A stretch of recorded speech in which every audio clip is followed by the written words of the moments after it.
Ako si Ariel, Quintes Casanieras. Ako si Pres Kagwapo. Ako si Tahuman. Ako si Tulur Kabog. Taga-Planet Mimic ha? Isang kumikuan eh. Pikulo ha? Pikulo. Okay, sige, introduce yourself. Nagsugod naman tayo ni Jason Ek. Kay Jason Ek, pakilala mong sarili mo. Ito. Kaming nakatingin no? Ako pala si Jason Ek from Cebu. At Ano mga video mo? kahit ano, basta kalukuhan. At kasama ko yung jowa ko. Oy, lumos doon. Mamaya na tayo mga anak-anak. So, salamat sa pag-welcome ito at si Boy King Lux na inibitahan ako. Sana ako manalo. Palakpakan na. Next. Ay, magandang gabi. Ako na si Ivan.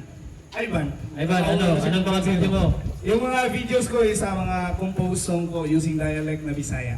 Yun. Next. Yun, magandang gabi po sa lahat. So, ako po si Kilay. Yung mga content ko po is all about music video and yung totoong buhay ko po sa pagsasaka. Ginawa na rin tayo ng kanta pala ni Kilay. Maraming salamat si Kilay. Next. Magandang gabi sa lahat. Si Idong TV. Content ko ay pamamana sa Sapa. Niliwanan ng Tilapli. Yun, no? Next. Good evening sa lahat. I am Dexter Andrade. Ang aming page is Isla Commodities Vibes. Then ang aming content is quizzes and mga kalokohan din. Dami niyong kalukuhan. Sige, palakpakan. Ito, idol. Teacher Jerry and my contents are all about education. Hi, magandang gabi sa lahat. Ako nga pala si Normie Garcia from... Kahit ano lang yung content ko po. Hello, good evening. I am Inday Jenny. So, parang kong kasama si Normie sa mga content. Pranks, pagmamotor, travel, kahit ano lang lifestyle. Next, sino? Good. Si Pagod Mang yan. Pwede, isama ko. So, ako si David Mangen, ang content ay charity outreach program. Samigoro. Okay, next. Sino yung malapit? Bad boy ng Cebu. Ako nga pala si Bad Boy ng Cebu. Ang content ko ay magipagsuntukan.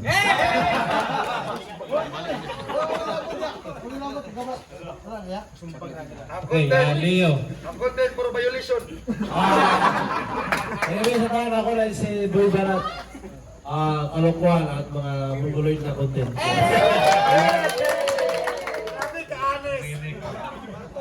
Yun, Bartolo Brothers, oh. Hi guys, kami nga pala yung Bartolo Brothers. Ang content namin mga kanta, mga singing. Sambul.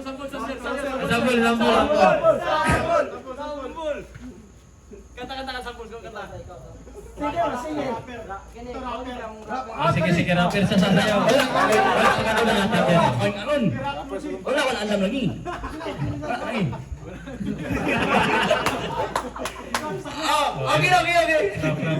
Rap. Okay, kami rin ang prankster ng Mindanao. Okay, si Undoy. Yun, magandang gabi sa lahat. Ako nga pala si Undoy at moron pagtulong din yung content ko. Yung baga yung lapis, moron sa mga estudyante at mga nanay at tatay.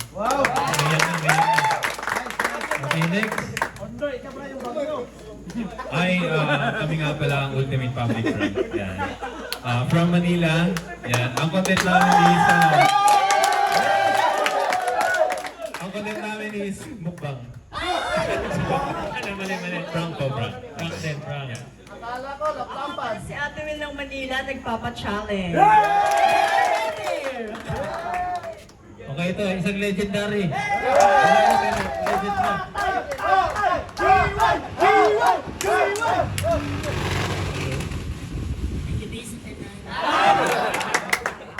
Magandang gabi po sa lahat, no? Ako pala si Kuya Jiway. Meron po akong dalawang karakter, Dungkoy at saka Tumbes. Sample naman, no? Sample. Sample. Adili lang po eh.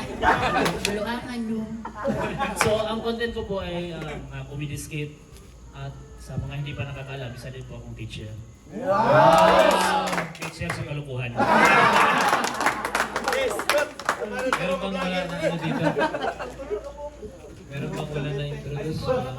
Sino una makakaakyat, makakakuha ng flag sa tuktok ng Chocolate Hill? Yun yung mananalo. Simple lang.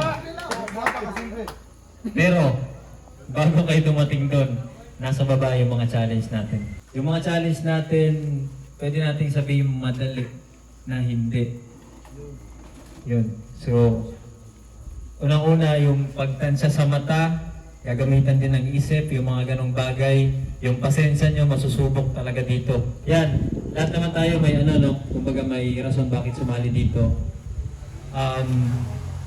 Yung price na 250,000 sa charity of choice, kung wala pa kayong napagdesisyonan, pwede naman yun after na lang ng game. Tapos kung ano yung mapipili nyo, whether sa kahit ano, home for the aged, mga street children, estudyante, cancer patients, o kung ano man, pwede natin isend doon yung pera. O pwede natin igastos doon lahat, yung 250,000. So ang goal lang natin, manalo, siyempre, yung experience at mag-enjoy. So yung game, consist of 6 levels sa baba, and then ang last level is going up na. So yun, hindi siya madali. Kahit sa pagpaakyat, parang madali siya tignan sa malayo. Di ba nakikita niyo yung mga chocolate hill sa gilid? Pero pag nandun na kayo, iba na. Malulula kayo o kung ano man. Kung may manalo ng within 1 oras, pero kung meron naman na mananalo ng abutin ng hapon o ano man, doon na tayo hihinto. Tapos pagtapos nun, may in-order din tayong pagkain. Siguro doon lang tayo kakain sa baba. Pero before mag-start ang game, dapat makakain na tayo. So hopefully dumating yung in-order natin na food package. In-order tayo para mamaya madaling araw. So dapat busog tayo. So pahingan nyo yung sarili nyo. Huwag kayo masyado ma-pressure.